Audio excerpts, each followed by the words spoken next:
ನಮಸ್ತೆ ಸ್ನೇಹಿತರೆ. ನೋಡಿ, ಈ ದಿನದ ವಿಷಯ ವಾಸ್ತವದ ಬದುಕಿಗೂ ಭ್ರಮೆಯ ಬದುಕಿಗೂ ಇರುವ ವ್ಯತ್ಯಾಸ ನೋಡೋಣ ಸ್ನೇಹಿತರೆ. ನೋಡಿ, ತುಂಬಾ ಇಂಟ್ರೆಸ್ಟಿಂಗ್ ಆಗಿರೋ ಮಾಹಿತಿ, ಪೂರ್ತಿ ವಿಡಿಯೋ ನೋಡಿ. ನೋಡಿ ಸ್ನೇಹಿತರೆ, ನಮ್ಮ ಬದುಕಿನಲ್ಲಿ ನಾವು ಬದುಕಿ ಬಾಳ್ತಾ ಇರ್ಬೇಕಾದ್ರೆ ನಾವು ಅತಿ ಹೆಚ್ಚು ಹೊರಗಡೆ ಜಗತ್ತನ್ನ ನೋಡ್ತೀವಿ. ನಮ್ಮ ವಾಸ್ತವತೆನ ಮರೆತುಬಿಟ್ಟು ನಾವು ಆಸೆಗೆ ಮುಂದಾಗ್ಬಿಟ್ಟು ಭ್ರಮೆ ಲೋಕಕ್ಕೆ ಹೋಗ್ಬಿಡ್ತೀವಿ. ನೋಡಿ, ನಮ್ಮ ಉದಾಹರಣೆಗೆ ನಮ್ಮ ದುಡಿಮೆ ಒಂದು 10,000 ಇದೆ. ಅಮ್ಮಮ್ಮ ಅಂದ್ರೆ 8,000 ರೂಪಾಯಿ ಯೋಚನೆ ಮಾಡ್ಬೇಕು, ಅಥವಾ 5-6 ಸಾವಿರ ರೂಪಾಯಿ ಯೋಚನೆ ಮಾಡಿ ಇನ್ನು 4,000 ಎತ್ತಿಕೋ ತರ ಯೋಚನೆ ಮಾಡ್ಬೇಕು. ನಾವು ದುಡಿತಾ ಇರೋದೇ 10,000 ರೂಪಾಯಿ ಅಂದ್ರೆ ನಾವು ಆಸೆ ಬಿದ್ದಿರೋದು ಒಂದು 20,000 ರೂಪಾಯಿ 30,000 ರೂಪಾಯಿ ಹೊಸ್ತಿಗೆ. ಅದು ಎಲ್ಲಿಂದ ಸಾಧ್ಯ ಆಗುತ್ತೆ? ಸಾಧ್ಯ ಆಗೋದಿಲ್ಲ.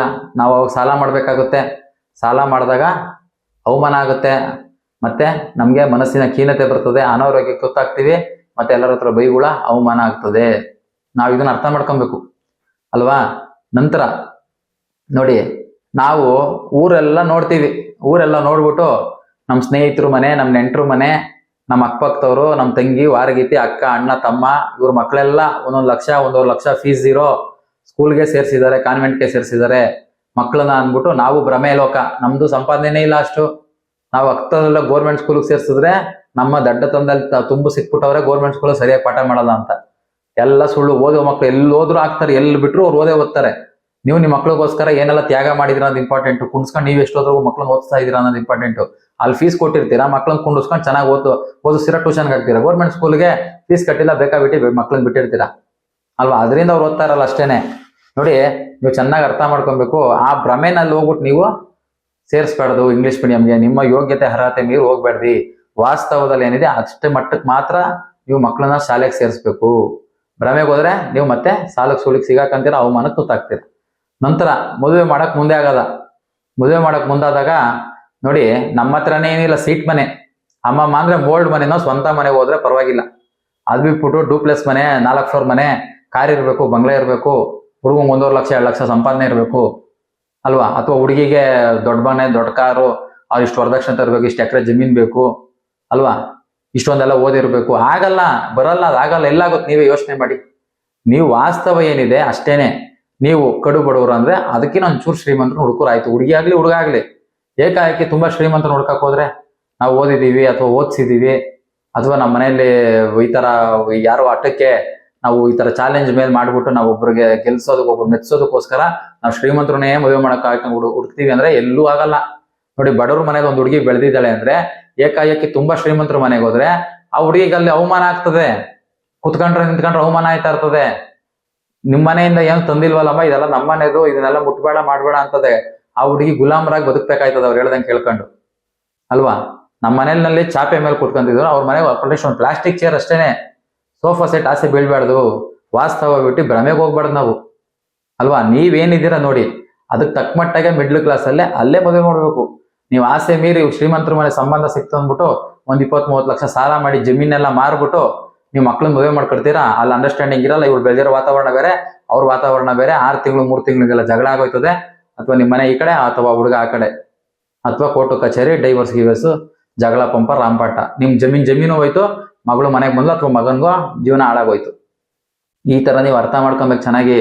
ವಾಸ್ತವದಲ್ಲಿ ನೋಡಿ, ಭ್ರಮೆಗೆ ಹೋಗ್ಬೇಡಿ ಅಲ್ವಾ? ನಂತರ ಸಂಪಾದನೆ ಮಾಡಿ ಏನೆಲ್ಲ ಬದುಕ್ತಾ ಇರ್ತೀರಾ.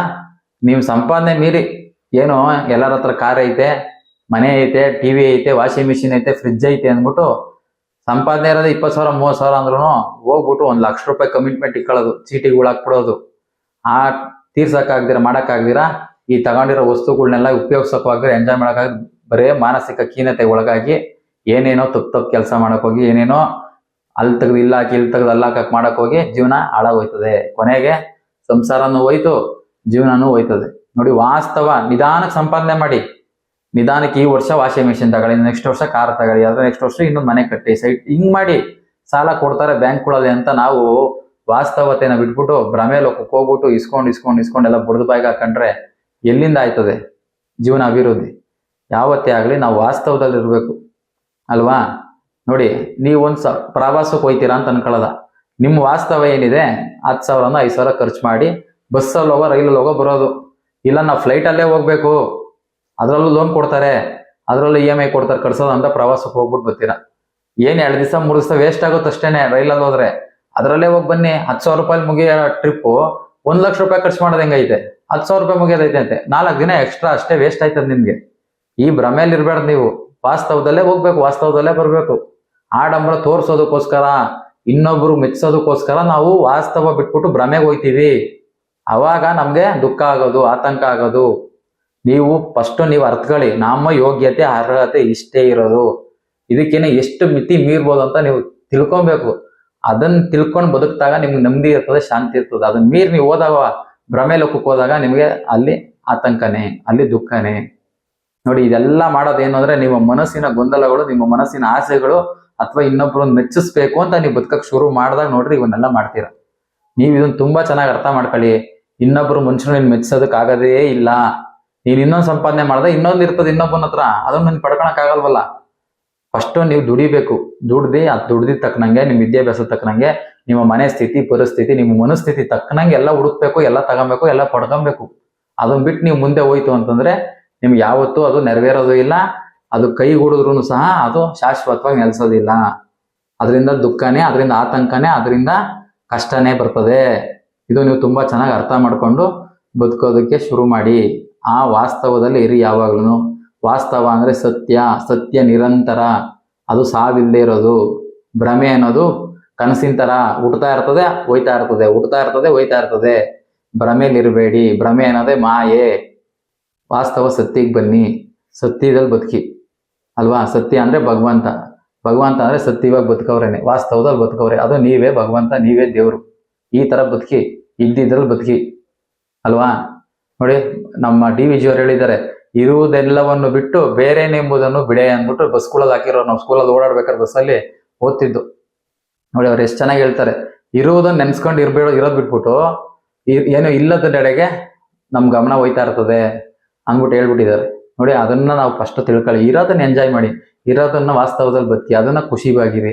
ಅದರಲ್ಲೇ ನಮ್ಮ ಪರಿಸ್ಥಿತಿ ತಕ್ಕನಂಗೆ ಎಲ್ಲ ಬದುಕೋದು ಶುರು ಮಾಡೋಣ. ಈ ತರ ಭ್ರಮೆಗೆ ಹೋಗ್ಬೇಡಿ. ನೋಡಿ, ಮಾಹಿತಿ ಇಷ್ಟ ಆಯ್ತು, ನಿಮ್ಮ ಸ್ನೇಹಿತರ ಕುಟುಂಬಸ್ಥರು ಕಳಿಸ್ಕೊಡಿ. ಇನ್ನೇನೋ ಪ್ರಶ್ನೆ ಇತ್ತು ಅಂತ ದಯವಿಟ್ಟು ಕಮೆಂಟ್ ಮೂಲಕ ತಿಳಿಸಿ.